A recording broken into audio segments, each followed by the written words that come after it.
Hi friends, welcome back to my channel. We're feeling a lot better today because we did get the Mitski tickets, just in case you were wondering. Yeah, I just wanted to make another video because I share more than just books and stuff like that. I love movies as well, so I'm going to talk about that today. So these are the movies that I watched in October, November, kind of. Probably even in September too, because I keep a list of all this stuff that I watch. Yeah, let's just talk about the movies that I watched in October and November. So the first movie I watched is Shiva Baby. I had been anticipating this movie for a long time and it really didn't disappoint. The movie is about a young Jewish girl who has to go to a funeral, which I believe is called a Shiva in Jewish culture. There, she meets a lot of her old friends and family. This includes her ex-girlfriend and her current sugar daddy, which is like, girl. You know, that's very relatable for some of y'all. Not me though, not me. Stay safe out there. I really loved how this whole movie took place in just one setting. I thought that was really interesting, and it took all place in one day as well, so it kind of manipulates with the setting and the time. I really like that aspect of it. The movie is shot at a faster pace, which makes it more interesting to watch, which keeps you like on your toes the whole time. And although this is a comedy, it has a lot of relatable millennial Gen Z anxiety inducing crisis type beat to it that could make you spiral if you think about it too long. But overall, I would give it a 4 out of 5. But during October, I always love watching kid-friendly Halloween movies. Like, I never actually watch actual horror movies during October. I guess horror movies are more of a July thing for me. This movie is a classic, and it is Nightmare Before Christmas. Yes, I always watch this movie during Halloween or Christmas time because I consider it both a Halloween movie and a Christmas movie, kind of. I mean, this movie is a classic. I think everyone has watched it before, and it definitely has one of the best scores, in my opinion, in a movie. Danny Elfman is awesome. Every song hits, like literally every song hits. Tell me a musical where every song hits. Oh wait, you can't. I would give it a 5 out of 5 simply because of the Bone Daddy line. If you know, you know. Okay, if you know, you know. The next movie I watched was Paranorman. I always watch Paranorman on Halloween as well. I love all stop motion horror like type movies. I think those are like the most fun. I mean, this movie isn't the best stop motion movie in my opinion, but it really gives off the Halloween vibes, which is what I'm there for. It's giving me Casper the Friendly Ghost core, if you know what I mean. Like, I always love stories about friendly paranormal beings because it just subverts the expectations of everything different and weird being evil and trying to kill you. I don't like that trope anymore. Like, if it's different, if it has mental illness, like, it's trying to kill you, like, no, girl. I would rate this like a 4 out of 5 just because of how much I enjoy like seeing it visually. The story is a little lost on me, just a little bit, but I really love how this whole movie looks.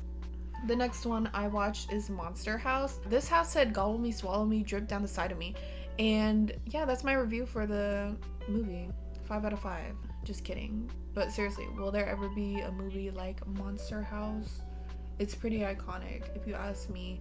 This movie is like the grimiest looking movie in the best way possible. It looks grimy but put together at the same time. I did watch Dune and I freaking loved it. Can't stop thinking about that giant sandworm. My brain, no thoughts, just giant sandworm. Thank you, Villeneuve, for that. This film is beautiful.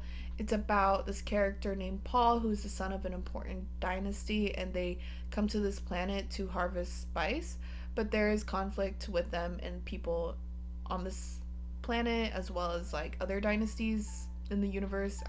I've never read the book, so I don't really know about all of that, but that's just what I got from the plot of the movie. But it was pretty easy to understand for the most part. I really enjoyed the storytelling. I really enjoyed the CGI. The acting was probably the only thing that was a little subpar for me. Can't wait for the part 2. So altogether I would give it like a 4.5 out of 5. The next movie I watched is The French Dispatch. I did watch this in theaters and it was great. I think it's extremely admirable for Anderson to go into this somewhat experimental realm in his work. It felt really fun to me. Each story had its own charm. In this case, I think style over substance is okay because the stories were still interesting in my opinion, but they were really used as a medium for him to be able to experiment with different types of filmmaking. And I think that makes filmmaking so fun. If any of you guys are film majors, wanting to be film majors, wanting to go into film, you know how fun it is to just play with a camera, to just see what you can do with a camera. It's just bringing art back into film, and I really, really fucking love that. I think it is his best looking film in my opinion. I gave it a 4 out of 5. I did watch Coraline. This is my favorite Halloween movie, even though it's technically not a Halloween movie. It just gives off, like I said, the fall spooky vibes that everyone craves without a pumpkin in sight, okay? But as I rewatched this, I think what I got out of it this time was the aspect of family. I know that sounds kind of dumb because that's literally the message of the film, but honestly, I never saw it like that until this time, okay? I just thought, yeah, like, mother bad, real mom good. But I was a lot more bothered with how Coraline's real mom treated her. Like, the girl wanted a good home-cooked meal, and her parents were brushing it off because they were too busy. I really love this movie. Great movie, like 100,000%, 5 out of 5. 5 out of 5, for sure. Then I watched The Duel in theaters.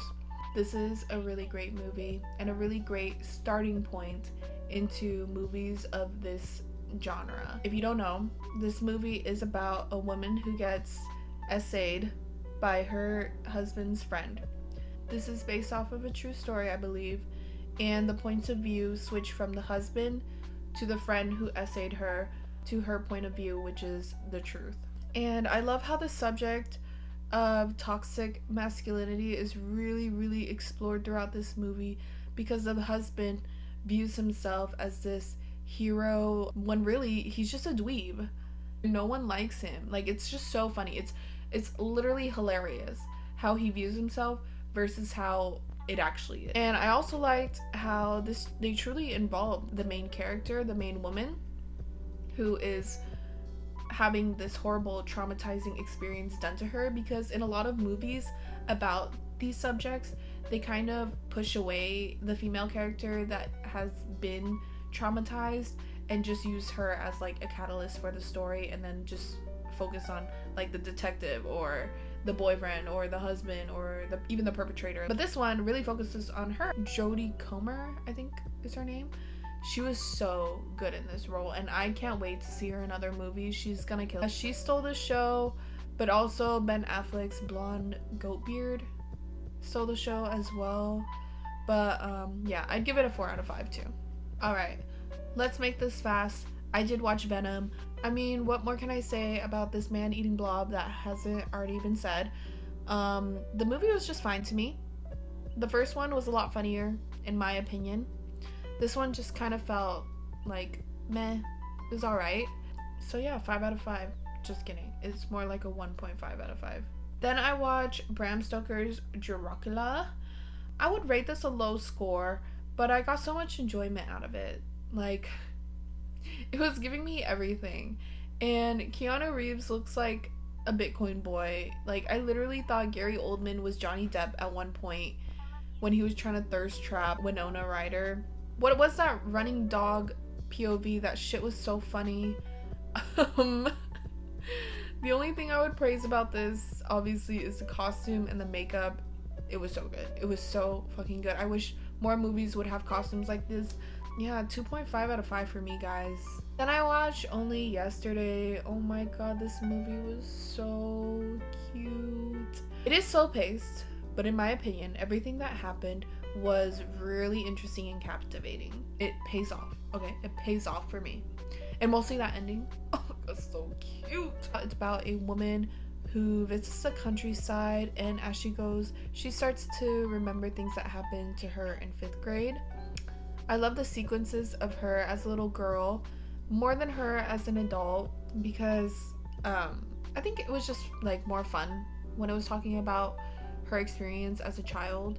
But I really do love how the story is structured, how it's told. They go back and forth to something happening in the present that will remind her of something that happened in the past, and then it'll go into the story. So it's like a story within a story.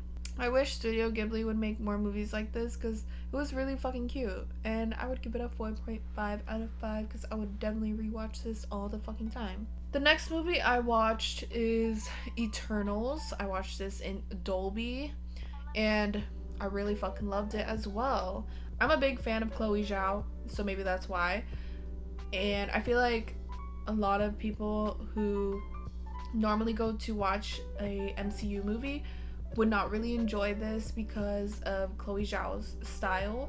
I think there is a little bit of tension between Chloe Zhao's vision and Marvel's vision for this movie because there's a lot of Chloe Zhao-ness in this movie with the beautiful like landscape shots, with the beautiful naturistic shots that coincide with the emotions happening in the movie.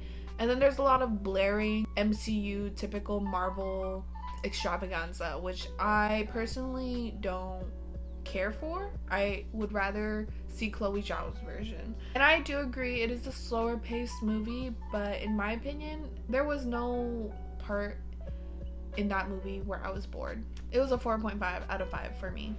The last movie I watched is The Time Traveler's Wife. I've never seen this movie, and I actually mistook it for another time traveling movie where Rachel McAdams is a love interest. I think it's called About Time. I think I wanted to watch that one, but I watched this movie instead. This movie was okay. It was kind of weird to me at times, like really creepy, like old man type of movie. And yeah, I don't like that aspect of the movie, but the rest of the movie is fine. I gave it a 2 out of 5. It was whatever to me. And for this month, the shows that I watched were Squid Games. I thought it was super fun and crazy. Fuck capitalism, obviously. I watched 9 Perfect Strangers. It wasn't good. The ending was really bad. Like, the first few episodes were fine, and then the ending was just horrible. I would not recommend it. And then I watched What We Do in the Shadows. Super funny. Love the characters. It gets funnier every season, I swear. Like, fucking love Colin Robinson. He's the best. Anyways, that's all I watched for these 2 months. I'll probably try to make one every single month, but I don't know. It depends if I watch a lot of movies. Love you guys. Bye.